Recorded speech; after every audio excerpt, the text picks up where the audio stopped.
আজকের ভিডিওতে আমি আপনাদেরকে যা দেখাবো সেটা দেখলে আপনার চোখ কপালে উঠে যাবে, আপনি পুরাই অবাক হয়ে যাবেন। কারণ আজকের ভিডিওতে আমি দেখাবো চায়নাতে উৎপাদিত সবজি বা ফসলগুলো কি পরিমাণ হাইব্রিড হতে পারে, কি পরিমাণ বড় হতে পারে। দেখতে পাচ্ছেন এটা চিচিঙ্গা, কি পরিমাণ বড়। এরপরে যেটা দেখাবো সেটা আলু। দেখতে পাচ্ছেন একটা আলু কমপক্ষে 6 থেকে 7 কেজি ওজন, কি পরিমাণ বড়। এরপর যেটা দেখাবো এটা আমার নিজের চোখেও আমি বিশ্বাস করতে পারিনি। দেখতে পাচ্ছেন একটা তরমুজ গাছ, এই তরমুজটা এত বড় গাছ হতে পারে এটা আমার জানা ছিল না। এরপরে যেটা দেখাবো সেটা হচ্ছে কাঁচামরিচ। দেখতে পাচ্ছেন কাঁচামরিচ, এক একটা কাঁচামরিচ এক হাতের চাইতেও বড়, কি পরিমাণ হাইব্রিড জাতের কাঁচামরিচ। দেখতে পাচ্ছেন এটা আবার আরেকটা জাত, এটা মোটা জাত। এইরকম অনেক আজকে সবজি আপনাদেরকে দেখাবো যেটা অনেকেই দেখেনি। পুরো অবাক করার মতো পুরো ভিডিওটা আপনারা দেখতে থাকুন। একের পর এক একটা বড় বড় সবজি আপনাদেরকে দেখাবো। এইটা দেখুন, এইটা হচ্ছে বেগুন গাছ। একটা বেগুন গাছ এত বড় হতে পারে সেটা আমার জানা ছিল না, আপনাদের থাকতে পারে। এত বড় বেগুন গাছ দেখতে পাচ্ছেন। বেগুন গাছগুলো একটা মানুষের চাইতেও হাইট অনেক বেশি, লাফিয়ে লাফিয়ে বেগুন পাড়তে হচ্ছে, তাহলে কি পরিমাণ বড়। আর বেগুন গাছে উঠতে হচ্ছে মই দিয়ে, কি পরিমাণ বড় বেগুন গাছ। আরো সিক্রেট কিছু সবজি দেখাবো, চলুন দেখতে থাকি পুরো ভিডিওটা। এটা হচ্ছে মিষ্টি আলু।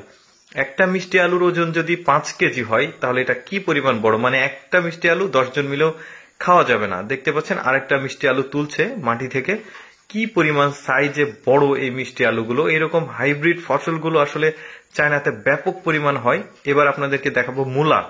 একটা মূলা কি পরিমাণ বড় যে ওজনটা নিতে পারছে না একটা মহিলা, তুলতে পর্যন্ত পারছে না। এই লোকটা একটা মূলা তোলার চেষ্টা করছে। দেখতে পাচ্ছেন কি পরিমাণ তার পরিশ্রম হচ্ছে একটা মূলা তুলতে, মানে এত বড় মূলা, পুরাই হাইব্রিড এগুলা যা দেখছেন সবকিছু হাইব্রিড। এটার সাথে দেখুন একটা মিষ্টি আলু, দেখুন এই মিষ্টি আলুটা কি পরিমাণ সাইজে বড়, এই লোকটা আসলে তুলে দেখাচ্ছে। এই যে দেখতে পাচ্ছেন, মানে একটা মিষ্টি আলু দিয়ে মোটামুটি একটা পাড়ার সবাইকেই 2 টুকরা 3 টুকরা করে খাওয়ানো যাবে। এরপর যেটা দেখাবো এটা আমি পুরোপুরি কনফার্ম না, তবে আমার মনে হচ্ছে এটা লাউ না, বরং এটা শশার একটা হাইব্রিড জাত। একটা গা দেখে বোঝা যাচ্ছে যেটা, আমি এটাই মানে পরিকল্পনা করেছি যেটা। আর এইটা দেখতে পাচ্ছেন এটা হচ্ছে ধানের গাছ। একটা ধানের গাছ কি পরিমাণ বড় হতে পারে, আমাদের দেশেও ধানের গাছ আছে বাট এত বড় ধানের গাছ নাই। এবার একটা বড়ই দেখাই। আমাদের দেশের যে সবজি বড়ই আছে সেগুলো কিন্তু সাইজে বড় হয়, বাট একটা বড়ই 1 কেজি ওজন এই প্রথম দেখলাম। এরপর একটা আপনাদেরকে সবজি দেখাবো, এটা হচ্ছে পালং শাক। কি পরিমাণ মানে হাইব্রিড, আপনি চিন্তা করেন একটা পালং শাকের গাছ। পালং শাক আমার যতদূর মনে হচ্ছে সেটাই, সে নিজে ওজন নিতে পারছে না। এরপর রয়েছে মাশরুম।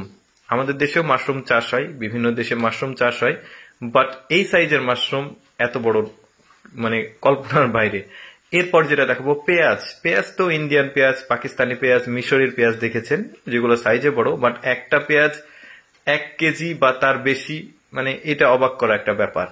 এরপর যেটা দেখাবো এটাও একটা আলু। দেখতে পাচ্ছেন এই আলুগুলোর সাইজ বেশ বিশাল বিশাল সাইজ, সব উনি তুলছে পাহাড়েই। উনি আসলে পাহাড় থেকে উঠতে তার কত কষ্ট হচ্ছে। এবার দেখাবো আদা।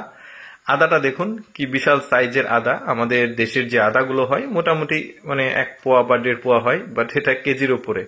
মিষ্টি কুমড়া দেখায়। মিষ্টি কুমড়ার কয়েকটা জাত দেখাবো, যেমন এটা একটা মিষ্টি কুমড়া। মানে মিষ্টি কুমড়া হচ্ছে বড় হয় সেটা আপনারা অনেকেই জানেন। কয়েকটা মিষ্টি কুমড়াতে ট্রাক লোড আর কি। এই যে দেখুন এটা একটা মিষ্টি কুমড়ার জাত, এটা লাল কালার, ওইটা সবুজ কালার ছিল। মিষ্টি কুমড়াগুলো বেশ বিশাল বিশাল সাইজের মিষ্টি কুমড়া। মাঝে মধ্যে আমরা অনলাইনে দেখি, অনেক বড় বড় ইউটিউবে ফেসবুকে দেখা যায়। এই যে এইটা দেখুন, এইটা হচ্ছে একটা তরমুজ। তরমুজের যে সাইজ সেটা রীতিমতো একবারে অবাক করার মতো, বিশাল এক সাইজের তরমুজ। এই তরমুজটা আসলে অন্তত 20-30 জন মিলে খেয়েও শেষ করা যাবে কিনা আমি জানি না। তো যাই হোক, এই ভিডিওগুলো, এই সবজিগুলো আপনাদের কেমন লাগলো, এই ভিডিওটা কেমন লাগলো, আপনারা ভালো লাগলে অবশ্যই ভিডিওতে একটা লাইক দিয়ে আপনার মন্তব্য কমেন্ট করবেন। আমাদের ভিডিও এইরকম এক্সেপশনাল ভিডিও পেতে হলে অবশ্যই আমাদের এই ফেসবুক পেজটি ফলো করে আমাদের সাথেই থাকবেন। সো ভিডিওটা দেখার জন্য সবাইকে অসংখ্য অসংখ্য ধন্যবাদ।